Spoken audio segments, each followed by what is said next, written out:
Hello, बड़े भैया, छोटे भैया, आइए अब हम मेरे चैनल पे और समझिए कुछ इम्पोर्टेंट नोटिस आप लोगों के लिए आया है। ठीक है। आप लोग बहुत दिन से वैकेंसी का इंतजार कर रहे थे, कह रहे थे बिहार में नहीं आ रहा है, तो सबसे मोस्ट अपडेटेड वैकेंसी आपके पास आ गया है, जो कि पटना हाई कोर्ट का वैकेंसी है। किसका है दोस्तों? पटना हाई कोर्ट का वैकेंसी है। ठीक है। और ये जो है कंप्यूटर ऑपरेटर कम टाइपिस्ट, जो कि ग्रुप सी का है ये। ठीक है। आप ध्यान में रखिएगा, ग्रुप सी का है। और ग्रुप सी का ही नहीं, इसका प्रमोशन होता है, तुरंत आप असिस्टेंट बनेंगे। ठीक है। और सबसे बड़ी बात जो आपको बताने जा रहे हैं, इसका ये फॉर्म अभी हम ये कोई फेक न्यूज नहीं दे रहे हैं, ये दे रहे हैं कि इसका फॉर्म का स्टार्टिंग डेट हो चुका है। अब आप लोग जल्दी से जल्दी, स्टार्टिंग इसका डेट जो है 17 अप्रैल से स्टार्ट हो गया है, और इसका लास्ट डेट जो है 19 मई तक है। ठीक है। आप ध्यान में रखेंगे, 19 मई तक है, और इसको आप 4 से 5 मई तक ही भर के आप कंप्लीट कर लीजिए। ठीक है। और आप ध्यान में रखिए, इसमें जो है सीटों की संख्या 48 है, और 48 कोई कम नहीं है, क्योंकि एक अकेला हाई कोर्ट है। ठीक है। एक हाई कोर्ट है, और दूसरा इसमें सबसे अच्छा अपॉर्चुनिटी आपको मिल रही है कि आपको पटना में ही रहना है दोस्तों। ठीक है। पटना में इतना सुविधा मिलेगा। आप थोड़ा सा आप देख लीजिए कि जनरल का 22 सीट है, और +1 बैकलॉग वैकेंसी जो पहले नहीं भरा था वो है। दूसरा है ईडब्ल्यूएस का 4 वैकेंसी। उसके बाद देखिए बीसी का 5 वैकेंसी, ईबीसी का 9 वैकेंसी, और एससी का 7 वैकेंसी। टोटल वैकेंसी अगर दोस्तों हम काउंट करेंगे तो 48 वैकेंसी होगा। ठीक है। दूसरा बात आप ध्यान में रखेंगे कि फिनेंशियल ईयर आप लोग ध्यान में रख लीजिए कि 31 मार्च 2026 तक ही आपका एनसीएल वैलिड था। ठीक है। या ईडब्ल्यूएस वैलिड था। तो आप कोशिश करेंगे कि अभी नया जस्ट बदलाव भी हुआ है नियम में, तो बनाने में बहुत दिक्कत हो रही है। तो जो जिस कास्ट से बिलोंग करते हैं, ईडब्ल्यूएस से बनवा लीजिए जल्दी से, बीसी से तो बनवा लीजिए, ईबीसी से बनवा लीजिए, और ये सर्टिफिकेट आप बनवा लीजिए। और बनवाने के बाद आप जल्दी से जल्दी इसका दूसरा एडवांटेज इस नौकरी का आपको हम बता रहे हैं, एक एमसीक्यू टेस्ट होने वाला है। एक एमसीक्यू टेस्ट मात्र होगा। क्या होगा? एमसीक्यू टेस्ट होगा। ठीक है। एक एमसीक्यू टेस्ट होगा। दूसरा उसके बाद क्या होगा दोस्तों, इसमें 2 फेज एक ही दिन एग्जाम होगा। ये बात ध्यान में रखेंगे आप। और इसके लिए इसका हम इसलिए जोर दे रहे हैं कि ये वैकेंसी आपको अगस्त तक आपको ज्वाइन कर लेंगे, हाई कोर्ट में चले जाएंगे। आप हाई कोर्ट के एक स्टाफ बन जाएंगे, और वो भी हाई कोर्ट का। सोचिए दोस्तों, कितना गर्व की बात है कि जब एक हाई कोर्ट का आप स्टाफ बनेंगे, आपसे मिलने कोई नहीं जा पाएगा। सोचिए, किसी ऐसा कोई ऑफिस नहीं मिलेगा। तो दूसरा क्या है कि इसका, और पहला है इसका है इंग्लिश टाइपिंग। क्या है? ENG, English typing. ठीक है। ठीक है। और दूसरा है दोस्तों हिंदी।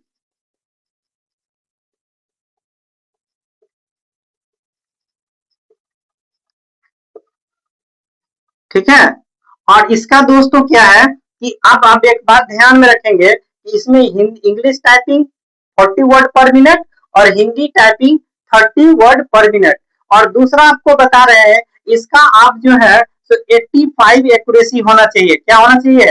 85 एक्यूरेसी होना चाहिए। और दूसरा इसका 19 एक्यूरेसी होना चाहिए। आप ध्यान में रखिए, कहने का मतलब इंग्लिश टाइपिंग जो है, आप जब कभी भी टाइपिंग करेंगे तो आप ध्यान में रखेंगे, टाइपिंग टीचर के हम टाइपिंग भी जानते हैं, इसलिए आपको हम बता रहे हैं कि टाइपिंग टीचर होने के नाते हम आपको बताना चाह रहे हैं कि इसका आप बैक स्पेस का यूज नहीं करेंगे। क्या करेंगे? बैक स्पेस का यूज नहीं करेंगे। और हिंदी में मंगल फॉन्ट, आपको पता है कि 2 फॉन्ट पे एग्जाम होता है। ठीक है। क्या समझे? कुर्तीदेव और मंगल फॉन्ट। तो ये मंगल फॉन्ट रिमेंटल गेल पे आपका एग्जाम लेगा, और एक ही दिन होगा, वो 10-10 मिनट का होगा। इसका मार्क्स का बात करें तो 100 मार्क्स का होगा। अगर मार्क्स का बात करें हम दोस्तों, दिखाई दे रहा है आप लोगों को, तो देखिए मार्क्स का बात करें तो ये होगा 50 मार्क्स का होगा एमसीक्यू, और 100 मार्क्स, और फिर 100 मार्क्स का इंग्लिश और हिंदी टाइपिंग होगा, और 10 मार्क्स का दोस्तों आपका इंटरव्यू होगा। तो आप लोग डर गए होंगे कि हाईकोर्ट का इंटरव्यू कैसे पास करेंगे। ऐसा कुछ भी नहीं है। अगर आपका इस तीनों में अगर अच्छा मार्क्स आ जाता है आपको, तो इसमें क्वालिफाइंग जो इंटरव्यू का है वो 3 मार्क्स है। ठीक है। तो अगर आप क्वालिफाई कर जाते हैं, सोचिए छोटो दोस्तों, अगर इसमें आपका 10 नंबर नहीं ही आया, ठीक है, इंटरव्यू में 10 में नहीं आया, 4 ही नंबर आ गया, लेकिन अगर यहाँ अगर अच्छा टाइपिंग में स्कोर कर लेंगे तो आपको नौकरी से कोई नहीं रोक सकता है। दूसरा हम इसलिए लेकर आए हैं कि इसका तैयारी आपको कंप्लीट तैयारी फ्री ऑफ कॉस्ट कराएंगे और आपको हम नौकरी दिलवा कर रहेंगे। टाइपिंग में आप दोस्तों पर डे कमेंट से बताएंगे हमको कि आपका स्पीड कितना है। आज आज के आज ही आप चालू करेंगे और हमको बताएंगे। अगर किसी का 5 ही स्पीड है तो आप चिंता नहीं करेंगे, विदाउट बैक स्पेस आप क्या करेंगे, इसको आप कंप्लीट करेंगे। ठीक है, अब दोस्तों नेक्स्ट स्लाइड में आपको हम बताते हैं कि इसका सिलेबस क्या क्या है। सिलेबस आपको समझा देंगे और हर एक सिलेबस को आपको टॉपिक वाइज आपको हम क्लियर करेंगे, ठीक है, और समझाएंगे। ठीक है, तो अब दोस्तों दोस्तों देख लीजिए, इंग्लिश लैंग्वेज जो है ये आपको 15 मार्क्स का रहेगा, हिंदी 10 मार्क्स का रहेगा, कंप्यूटर अवेयरनेस ये आपको 15 नंबर का रहेगा, मैथ और रीजनिंग 10 नंबर का रहेगा। तो टोटल कितना हो गया दोस्तों, 50 नंबर रहेगा। लेकिन आपको मैक्सिमम पास मार्क्स जो है ये 20 मार्क्स मिनिमम लाना है क्वालिफाई करने। टाइम आपको 30 मिनट दे रहा है, ठीक है, इतना हो गया। उसके बाद अब दोस्तों ये बात आप कहिएगा कि सर ये तो इंग्लिश मेरा बहुत हार्ड है क्योंकि हम बिहार बोर्ड के बच्चे ठहरे। नहीं, इंग्लिश में क्या है, एंटोसाइनो करना है। सिर्फ आपको क्या करना है, एंटोसाइनो मतलब वोकेब का पार्ट अगर आप कर लेंगे तो आराम से इसमें कम से कम 8 to 10 मार्क्स ले, इससे ज्यादा लाने की जरूरत नहीं है।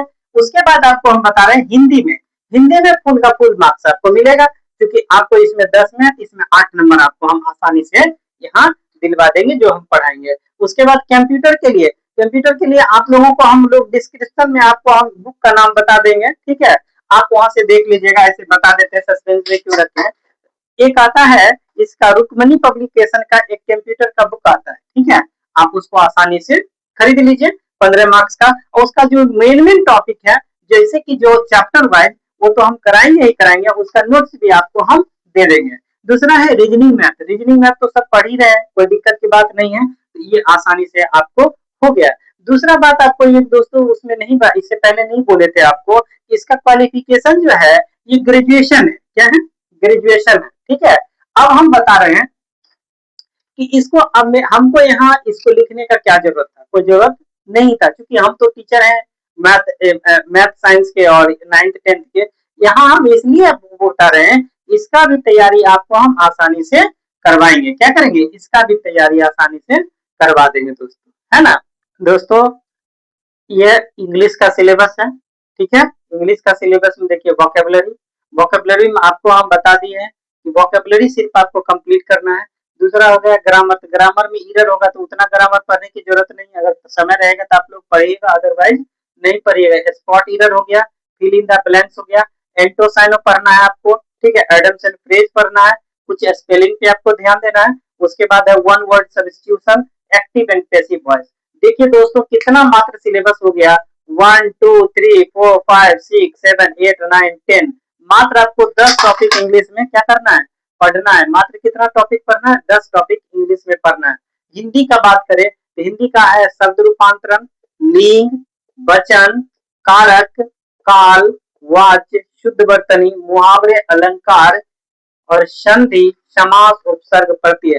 कहने का मतलब देखिए, शब्द रूप, लिंग, वचन, कारक, काल, वाच्य, शुद्ध वर्तनी, मुहावरा, अलंकार, संधि, समास, उपसर्ग और प्रत्यय। तो अब दोस्तों कल जो हम करवाएंगे तो सबसे पहला जो कल मेरा एक वीडियो आएगा वो आपको आएगा किस पे, सबसे जो इम्पोर्टेंट टॉपिक है वो है समास। क्या है, समास का सबसे पहला वीडियो कल आपको हम देंगे। और इसमें इसका जो अगर हम लोग बात करें तो कल आपको हम पर डे ऐसा करते हैं कि ये तो एक लैंग्वेज पेपर है, इसमें तो समझना कुछ है नहीं, तो हम ऐसा करते हैं कि एडम्स एंड फ्रेज का 10 क्वेश्चन पर डे आपको देंगे। सोचिए अगर 3 मंथ अगर आप कंटिन्यू मेरे साथ जुड़े रहेंगे तो आप सोचिए कि कितना आपके पास वर्ड का स्टॉक हो जाएगा जो आपको हम देंगे, ठीक है, समझ गया ना दोस्तों। ठीक है, तो ये रहा कंप्यूटर का सिलेबस, क्या रहा, कंप्यूटर का सिलेबस, ठीक है। हिस्ट्री ऑफ कंप्यूटर, जो कंप्यूटर का जनरेशन है, जैसे जनरेशन 1 जनरेशन 2, ये सारा हम पढ़ा देंगे आपको, अच्छे से ट्रिक से समझा देंगे कि किस मतलब इसमें ज्यादा कुछ क्वेश्चन है नहीं दोस्तों, तो इसमें हर एक जनरेशन में 3-4 क्वेश्चन है जो कि आपको हम करा देंगे। उसके बाद fundamental of computer, fundamental computer, computer के हार्ड डिस्क के बारे जानना है, सॉफ्टवेयर के बारे जानना है। उसके बाद टर्मिनोलॉजी, ये होता है कि कौन-कौन सा टर्म उसमें आ रहा है, ये आपको बता देंगे। एब्रिविएशन जैसे कि फुल नेम हो गया, जैसे सीपीयू को कहते हैं सेंट्रल प्रोसेसिंग यूनिट, ठीक है, ये टर्मिनोलॉजी हुआ। हार्डवेयर तो जान ही रहे हैं कि हार्डवेयर जिसका उसका जितना भी पार्ट्स है उसके बारे में हम लोग जानते हैं। कीबोर्ड, यहाँ कीबोर्ड का शॉर्टकट पढ़ना है, ठीक है, कीबोर्ड का शॉर्टकट जैसे कि कंट्रोल प्लस एफ से हम लोग क्या करेंगे, कंट्रोल प्लस एन से क्या करेंगे, अल्ट प्लस F4 से क्या करेंगे, तो ये सब आपको करा देंगे। उसके बाद है ऑपरेटिंग सिस्टम। अब कंप्यूटर को ऑपरेटिंग करने के लिए तो बहुत उसमें टर्म है, लेकिन जो एग्जाम के पर्पज से जो बहुत इंपॉर्टेंट है वो सब भी दोस्तों कराएंगे। बेसिक फंक्शनलिटी करवाएंगे। उसके बाद एमएस एमएस ऑफिस और पावर पॉइंट, ठीक है, एमएस ऑफिस पावर पॉइंट, इसमें क्या होगा कि प्रैक्टिकल आपका एग्जाम नहीं होगा, तो इसका जो नोट्स होगा वो नोट्स करवा देंगे, आप याद कर लेंगे और आप क्या करेंगे, याद कर लेंगे। उसके बाद आपको internet communication and tools viruses, ये सब जब ये सारे चैप्टर जब करवा देंगे, इस चैप्टर को ये सारे को करवाने में हमको आपको हमारे साथ आपको मात्र आपको 30 डेज जुड़ना है। क्या करना है, मात्र 30 डेज हमारे साथ आपको जुड़ना है। 30 डेज के बाद ये सिलेबस हम कंप्लीट नहीं कराएंगे, सिर्फ आप लोगों को टेस्ट लेंगे, ठीक है। वो हर एक मतलब जैसे इसमें जो है सब 50 क्वेश्चन का जैसे टेस्ट है, तो दोस्तों इसी तरह 50 क्वेश्चन को आपको पर डे आपको अल्टरनेट, जैसे एक दिन टेस्ट लेंगे दूसरे दिन उसका एक्सप्लेनेशन करेंगे। आप कहेंगे कि टेस्ट कहाँ से लेंगे सर, तो टेस्ट के लिए पीडीएफ आपको मेरे टेलीग्राम चैनल पर मिल जाएगा, वहां से आप डाउनलोड कर लेंगे और आप जो उसको बनाएंगे और आपको हम ये सॉल्व कराएंगे। तो ये दोस्तों है, ये है मैथ का सिलेबस, ठीक है, मैथ का है। मैथ में आपको नंबर सिस्टम पढ़ना है, क्या करना है, नंबर सिस्टम। दूसरा है होल नंबर, तीसरा है डेसिमल, चौथा है फ्रैक्शन, ठीक है, और उसके बाद है relation between number, basic arithmetic जिसको हम लोग एपी जीपी के नाम से जानते हैं। उसके बाद है परसेंटेज जो कि सब जानते हैं, रेशियो एंड प्रोपोर्शन। दूसरा जो है वो है आपका average, interest, profit loss, time and distance, time and work, height and distance. तो ये देख रहे हैं 14 चैप्टर है दोस्तों। इसमें से आपको पढ़ना क्या है, देखिए ये आपको अगर आपसे हम बात करें, यहाँ से लेकर क्या, यहाँ से लेकर 6 नंबर तक एक ये नंबर सिस्टम का ही एक पार्ट माना जाता है, आप लोगों को भी पता होगा। परसेंटेज लगभग आपको पता ही है, रेशियो प्रपोर्शन कोई वैसा नहीं है, मेन आपको जैसे एवरेज कोई नहीं है, interest, profit loss, time and distance, time and work, ये 3-4 चैप्टर आप कर लीजिए, आप आसानी से क्या करेंगे, गेट कर लेंगे। उसके बाद इसका रीजनिंग का जो है, रीजनिंग का क्वेश्चन जब कराएंगे तो उसके अकॉर्डिंग आपको सिलेबस भी प्रोवाइड कर देंगे। ठीक है दोस्तों, थैंक यू। आप लोग इस चैनल को लाइक का और सब्सक्राइब करिए।